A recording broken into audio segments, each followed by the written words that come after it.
UNCCD రీసెంట్గా global land outlook release చేసింది. UNCCD అంటే ఏంటి?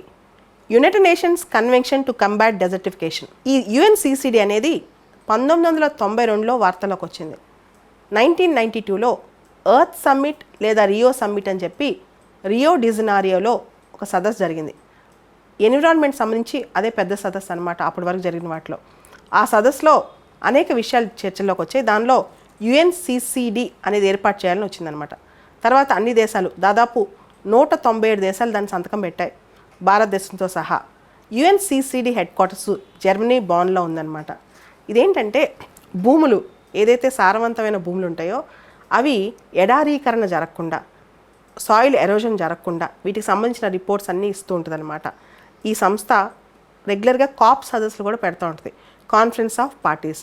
2026లో ఈ కాప్ సదస్సు, కాప్ 17వ సదస్సు యుఎన్సిసిడిది మంగోలియా హోస్ట్ చేస్తుంది. ఈ రిపోర్ట్ ఏదైతే గ్లోబల్ ల్యాండ్ అవుట్లుక్ ఉందో ఈ రిపోర్ట్ రీసెంట్గా ఉలాన్ బతూర్ మంగోలియా క్యాపిటల్లో రిలీజ్ చేశారు. అసలు ఈ రిపోర్ట్ ఏం చెప్తుంది? ఈ రిపోర్ట్ బేసికల్గా రేంజ్ ల్యాండ్స్ అండ్ పాస్టోరలిజం గురించి. అసలు రేంజ్ ల్యాండ్స్ అంటే ఏంటి? రేంజ్ ల్యాండ్స్ అంటే తెలుగులో శ్రేణి భూములు అంటాం.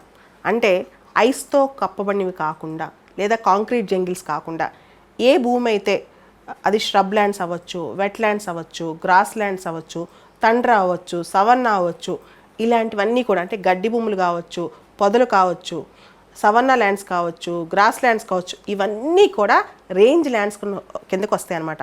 ప్రపంచ భూభాగంలో 54% రేంజ్ ల్యాండ్స్లోనే ఉన్నాయి. అంటే ప్రపంచంలో ఉన్న ల్యాండ్లో 54% రేంజ్ ల్యాండే అనమాట. అయితే ప్రపంచంలో ఉన్న ల్యాండ్లో 54% రేంజ్ ల్యాండ్లో 50% డిగ్రేడ్ అయిపోతుంది. ఇంతకుముందు సైంటిస్టులు 25% డిగ్రేడ్ అవుతుంది అనుకున్నారు, కానీ 50% డిగ్రేడ్ అయిపోతుంది అనమాట. అంటే 50% రేంజ్ ల్యాండ్ క్షీణించిపోతుంది. దాన్ని మనం వాడకం తప్పు చేస్తున్నాము, ఆ ల్యాండ్ పాడైపోతుంది, ఆ ల్యాండ్ సారవంతం పోతుంది, ఆ ల్యాండ్ ఆల్మోస్ట్ నాశనం అయిపోతుంది అనమాట. ఇలాంటి రిపోర్టే ఇది ఇచ్చింది యుఎన్సిసిడి రీసెంట్గా. ఈ రేంజ్ ల్యాండ్స్ వల్ల మనకి 1/6 ఆఫ్ ద ఫుడ్ సప్లై వస్తుంది, 1/3 of the earth's carbon reservoir దీనిలో ఉంటుంది అనమాట. అంటే మన ఫుడ్ సప్లైలో 1/6 ఆఫ్ ద ఫుడ్ సప్లైకి రేంజ్ ల్యాండ్సే కారణము. మన కార్బన్ సింక్లో, కార్బన్ రిజర్వాయర్లో కూడా 1/3 రేంజ్ ల్యాండ్స్ వల్లే కారణం అనమాట. సో రేంజ్ ల్యాండ్స్ పాడైపోవడం వల్ల మన ఫుడ్ సప్లై ఎఫెక్ట్ అవుతుంది, కార్బన్ సింక్ కూడా ఎఫెక్ట్ అవుతుంది. రేంజ్ ల్యాండ్స్ డిగ్రేడ్ అవడానికి రకరకాల కారణాలు ఉన్నాయి. Over use, misuse, climate change, biodiversity loss, ఇలా చాలా కారణాలు ఉన్నాయన్నమాట. దాంతోపాటు ఓవర్ గ్రేజింగ్ కూడా. ముఖ్యంగా మనం చూస్తే Australia, Africa, south America, India, ఇక్కడ సవర్ణ ల్యాండ్స్ ఇవన్నీ కూడా పాడైపోతున్నాయని చెప్పొచ్చు. రేంజ్ ల్యాండ్స్ డిగ్రేడ్ అవటం అంటే ఏంటి అసలు ఎగ్జాక్ట్గా? అక్కడున్న నేల సారవంతం పాడైపోవటం, సాయిల్ ఫర్టిలిటీ, న్యూట్రియంట్స్ తగ్గిపోవటం, సాయిల్ సాలినేషన్ పెరిగిపోవటం, ఆల్కలైనైజేషన్ పెరిగిపోవటం, ఎరోజన్, సాయిల్ ఎరోజన్ జరగటం, సాయిల్ కాంపాక్షన్ రావటం, ఇలా రకరకాలు. అంటే అక్కడ నేల పూర్తిగా సారవంతం కోల్పోవటం అనమాట. కొన్ని సందర్భాల్లో రేంజ్ ల్యాండ్స్ ఏదైతే దట్టమైన పొదలు ఉంటాయో లేదా పాస్టోరల్ ల్యాండ్స్ ఉంటాయో అంటే గ్రాస్ ల్యాండ్స్ ఉంటాయో ఈ ల్యాండ్స్ అన్నీ కూడా అగ్రికల్చర్గా మార్చడం వల్ల, అగ్రికల్చర్ క్రాప్స్ ప్రొడక్షన్గా మారటం వల్ల కూడా పాపులేషన్ పెరిగే కొద్దికి క్రాప్స్ ప్రొడక్షన్గా మార్చినప్పుడు అక్కడ కూడా నేల సారవంతం కోల్పోతుందంట. విపరీతమైన ఫర్టిలైజర్స్, కెమికల్స్ ఇవన్నీ వాడటం వల్ల కూడా అగ్రికల్చర్లో నేల సారవంతం పోతుంది కదా. దాంతోపాటు మనం జనాభా పెరిగే కొద్దికి, ఇండస్ట్రియలైజేషన్ పెరిగే కొద్దికి అడవులు నరికి గడ్డి భూములు తీసేసి అక్కడ కన్స్ట్రక్షన్స్ చేస్తున్నాం, దానివల్ల కూడా డిగ్రేడేషన్ అయిపోతుంది రేంజ్ ల్యాండ్స్. పాపులేషన్ బాగా పెరిగిపోతుంది, అర్బన్ ఎక్స్పాన్షన్ ఎక్కువైపోతుంది, దాంతో ఫుడ్కి, ఫైబర్కి, ఫ్యూయల్కి డిమాండ్ పెరిగిపోతుంది. దాంతో కూడా రేంజ్ ల్యాండ్స్ అన్నీ తగ్గిపోతున్నాయి అన్నమాట. ప్రపంచవ్యాప్తంగా 200 కోట్ల మంది, 2 బిలియన్ పీపుల్ ఎవరైతే పశువుల కాపర్లుగా ఉంటారో లేదా పశువుల్ని కాస్తుంటారో, దాంతోపాటు రైతులు ఉంటారో, ర్యాంచర్స్ అంటాం. అంటే ఒక పెద్ద ఫామ్ హౌస్ కట్టుకుని అక్కడ చాలా పశువులు కాస్తుంటారో, వాటిని పెంచుతూ ఉంటారో, లైఫ్ స్టాక్ని, వీళ్ళందరూ కూడా రేంజ్ ల్యాండ్స్ డిగ్రేడ్ అవడం వల్ల వీళ్ళ జీవితాలు కూడా ఎఫెక్ట్ పడుతున్నాయంట. వీళ్ళ జీవితాల్లో కూడా నష్టం జరుగుతుందన్నమాట. రేంజ్ ల్యాండ్స్ డిగ్రేడ్ అవుతుంటే చాలామంది, దాదాపు 200 కోట్ల మంది, 2 బిలియన్ పాపులేషన్ ఎఫెక్ట్ అవుతున్నారు. చాలా వెస్ట్ ఆఫ్రికన్ దేశాల్లో లైఫ్ స్టాక్ ప్రొడక్షన్ అనేది 80% ఆఫ్ ద ఎంప్లాయ్మెంట్ అంట. అంటే వెస్ట్ ఆఫ్రికా కంట్రీస్లో ఈ పశువుల్ని కాయటము, వాటిని మేత వేయటము, అక్కడి నుంచి వాటిని అమ్ముకోవటము, వాటికి సంబంధించిన సప్లై చైన్స్, వీటిలోనే 80% ఎంప్లాయ్మెంట్ వెస్ట్ ఆఫ్రికన్ కంట్రీస్లో లైఫ్ స్టాక్ ప్రొడక్షన్ మీదే ఆధారపడి ఉందంట. సెంట్రల్ ఏషియా, మంగోలియా, మీ అందరికి తెలుసు మంగోలియా టెరైన్ చాలా డిఫికల్ట్గా ఉంటుంది. ఈ సెంట్రల్ ఏషియా, మంగోలియా ఈ ప్రాంతాల్లో 60% ఆఫ్ ద ల్యాండ్ ఏరియా, వాళ్ళకున్న భూభాగంలో 60% రేంజ్ ల్యాండ్సే. అంటే అక్కడ గ్రేజింగ్కే ఎక్కువ ప్రాధాన్యత ఉంటుంది, దాని మీద వాళ్ళు ఆధారపడి బతుకుతుంటారంట. దాంతోపాటు ఈ సెంట్రల్ ఏషియా మంగోలియా ప్రాంతంలో 1/3 of the population life stock మీద ఆధారపడి బతుకుతారు. రేంజ్ ల్యాండ్స్ అంటే శ్రేణి భూముల యొక్క ఇంపార్టెన్స్ తెలియక, వాటి యొక్క రిలవెన్స్ తక్కువ అర్థం చేసుకుని, సరైన డేటా సేకరించక ఇప్పటి వరకు దాదాపు 50% ఆఫ్ ద రేంజ్ ల్యాండ్స్ మనం పోగొట్టుకున్నాం, డిగ్రేడ్ చేసుకున్నాం.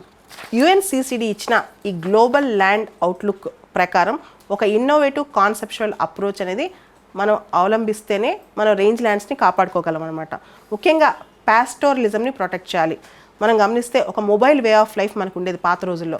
మనుషులు దూర ప్రాంతాలకు వెళ్తూ షీప్, గోట్స్, క్యాటిల్, హార్సెస్ ఇలా రకరకాల జంతు జాతుల్ని పెంచుకుంటూ అక్కడ వాటికి ఆహారం తీసుకుంటూ వాటిని అలానే పెంచుకుంటూ తిరుగుతుంటారు కదా. అలాంటి వే ఆఫ్ లైఫ్ మిస్ అవ్వడం వల్ల ఈ రేంజ్ ల్యాండ్స్ పాడైపోతున్నాయి. ఈ రెండు ఇంటర్లింక్డ్ అనమాట. పాస్టోరలిజం తగ్గిపోవటం వల్ల రేంజ్ ల్యాండ్స్ తగ్గిపోతున్నాయి, రేంజ్ ల్యాండ్స్ తగ్గిపోవడం వల్ల పాస్టోరలిజం తగ్గిపోతుంది అనమాట వరల్డ్లో. సో పాస్టోరలిజం ప్రమోట్ చేయడం వల్ల కూడా మనం రేంజ్ ల్యాండ్స్ని కాపాడుకోవచ్చు. UNCCD రిపోర్ట్ ప్రకారం రేంజ్ ల్యాండ్స్ అనేవి ప్రపంచంలో ఎకనమిక్ ఇంజన్స్ లాంటివి చాలా దేశాల్లో. రేంజ్ ల్యాండ్స్లో ప్రపంచంలో రకరకాల సంస్కృతులు ముడిపడి ఉన్నాయి. దాంతోపాటు 1/4 ఆఫ్ ద వరల్డ్ లాంగ్వేజెస్ రేంజ్ ల్యాండ్స్లో ఉన్నాయి. అండ్ రేంజ్ ల్యాండ్స్లో వరల్డ్ హెరిటేజ్ సైట్స్, చాలా హెరిటేజ్ సైట్స్ కూడా రేంజ్ ల్యాండ్స్లో ఉన్నాయి. అండ్ ఆ దేశాల యొక్క వాల్యూ సిస్టమ్స్, ఆ ప్రాంతాల యొక్క వాల్యూ సిస్టమ్స్, ఆ పాస్టోరలిస్ట్ యొక్క ఐడెంటిటీ ఆ రేంజ్ ల్యాండ్స్లో ముడిపడి ఉన్నాయి. అంటే ఒక చోట నుంచి ఇంకో చోటకి వీళ్ళు వెళ్ళి ఆ పాస్టోరల్ లైఫ్లో వాళ్ళ గుర్తింపు, వాళ్ళ వాల్యూ సిస్టము, వాళ్ళ కల్చరు దీంతో ముడిపడి ఉంది. సో రేంజ్ ల్యాండ్స్ కాపాడితే ఒక కల్చర్, ఒక వాల్యూ సిస్టమ్స్ కూడా ఆ ఏరియాస్లో మనం కాపాడొచ్చు అనమాట. UNCCD ప్రకారం లైఫ్ స్టాక్ ప్రొడక్షన్ అనేది ఇథియోపియాస్ జీడిపిలో 19%, అలానే ఇండియాస్ జీడిపిలో 4%. అండ్ ప్రపంచంలో 16% బీఫ్, వరల్డ్స్ బీఫ్ ఇది బ్రెజిలే ప్రొడ్యూస్ చేస్తుందన్నమాట. బ్రెజిల్ యొక్క అగ్రి జీడిపిలో అంటే అగ్రికల్చర్ బిజినెస్ జీడిపిలో క్యాటిల్ లైఫ్ స్టాకే ఆల్మోస్ట్ 1/3 అంట. అంటే ఈ range lands protection agri GDP ప్రతి దేశంలో జీడిపికి లింక్ అయి ఉంది. అంటే లైఫ్ స్టాక్ మనం ప్రొటెక్ట్ చేయగలిగితే, లైఫ్ స్టాక్ ప్రొడ్యూస్ చేయగలిగితే, లైఫ్ స్టాక్ రేంజ్ ల్యాండ్స్ని మనం ప్రొటెక్ట్ చేసుకుని రెండింటికి లింక్ పెట్టగలిగితే ఖచ్చితంగా దేశాల ఆర్థిక ప్రగతిగా ముందుకెళ్తాయి. ప్రపంచ లైఫ్ స్టాక్లో భారతదేశంలో 20% ఉంది. అంటే భారతదేశంలో కూడా గడ్డి భూములు, గట్టి మైదానాలు ఇవన్నీ కూడా మనకు కూడా చాలా అవసరం అనమాట. ఈ రిపోర్ట్ ప్రకారం ప్రపంచంలో ఎక్కడెక్కడ రేంజ్ ల్యాండ్స్ ఎక్కువగా కనుమరుగవుతున్నాయి, ఎక్కువగా డిగ్రేడ్ అయిపోతున్నాయి. మొదటగా సెంట్రల్ ఏషియా, చైనా, మంగోలియా. రెండోది North Africa and Near East. మూడోది Sahel region and West Africa. నాలుగోది సౌత్ అమెరికా. ఐదోది ఈస్ట్ ఆఫ్రికా. ఆరోది నార్త్ అమెరికా. ఏడోది యూరోప్. ఎనిమిదోది సౌత్ ఆఫ్రికా అండ్ ఆస్ట్రేలియా. చాలా వరకు ఈ ప్రాంతాల్లో, అంటే ఇది టాప్ డౌన్ లిస్టు, ఇది డిసెండింగ్ ఆర్డర్లో ఇచ్చిన లిస్ట్ అనమాట. ఈ లిస్ట్ ప్రకారమే గడ్డి భూములు, శ్రేణి భూములు కనుమరుగైపోతున్నాయి. UNCCD రిపోర్ట్ ప్రకారం సస్టైనబుల్ డెవలప్మెంట్ గోల్స్లో గోల్ నెంబర్ 15లో థర్డ్ పాయింట్ అనమాట, ల్యాండ్ డిగ్రేడేషన్ న్యూట్రాలిటీ అచీవ్ చేయటం. సో మనం ల్యాండ్ డిగ్రేడేషన్ నుంచి భూమిని కాపాడటం వల్ల సస్టైనబుల్ డెవలప్మెంట్ గోల్స్లో గోల్ నెంబర్ 15 కూడా ముందుకు తీసుకెళ్లే వాళ్ళం అవుతాం. UNCCD రిపోర్టు రేంజ్ ల్యాండ్స్ని కాపాడుకోవడానికి, శ్రేణి భూములు, గడ్డి భూములు వీటన్నిటిని కాపాడుకోవడానికి కొన్ని రికమెండేషన్స్ కూడా ఇచ్చింది. ప్రతి దేశం రేంజ్ ల్యాండ్స్ అంటే శ్రేణి భూములు, గడ్డి భూములు కాపాడుకోవడానికి సుస్థిరమైన మేనేజ్మెంట్ ప్లాన్స్ తీసుకోవాలన్నమాట. Sustainable range land management plans ప్రతి దేశం అడాప్ట్ చేసుకోవాలి. రేంజ్ ల్యాండ్ కన్వర్షన్స్ అంటే శ్రేణి భూముల్ని ఇతర ఉపయోగాలకి వాడకపోవటం, అంటే గడ్డి భూముల్ని, శ్రేణి భూముల్ని అలానే ఉంచడం, వాటిని వేరేగా యూజ్ చేయకుండా ఉండటం కూడా మంచిదని చెప్తుంది ఈ రిపోర్ట్. పాస్టోరలిజం, పాత రోజుల్లో మనం పశువుల్ని ఎలా కాచుకుంటూ ఆ పాస్టోరల్ లైఫ్ని ఎలా ప్రమోట్ చేస్తామో దాన్ని ఇంకా ప్రమోట్ చేస్తూ, దాంతోపాటు రేంజ్ ల్యాండ్ కన్జర్వేషన్ మెజర్స్ కూడా, రేంజ్ ల్యాండ్స్ని కాపాడుకోవటం, ఇవన్నీ కూడా UNCCD రిపోర్ట్ చెప్పింది. ఇక భారతదేశం విషయానికి వస్తే భారతదేశంలో 120 million hectares of land degrade అయిందంట ఈ మధ్యకాలంలో. భారతదేశంలో ఈ పాస్టోరల్ గ్రూప్స్ దాదాపు 46 గ్రూప్స్ ఉన్నారు. మేజర్గా గుజ్జర్స్, బకర్వాల్స్, రెబారీస్, రైకాస్, కురుబాస్, మల్దహారీస్. ఇక్కడ ల్యాండ్ డిగ్రేడేషన్ న్యూట్రాలిటీ అనే కాన్సెప్ట్ మనకు చాలా ఇంపార్టెంట్ అనమాట.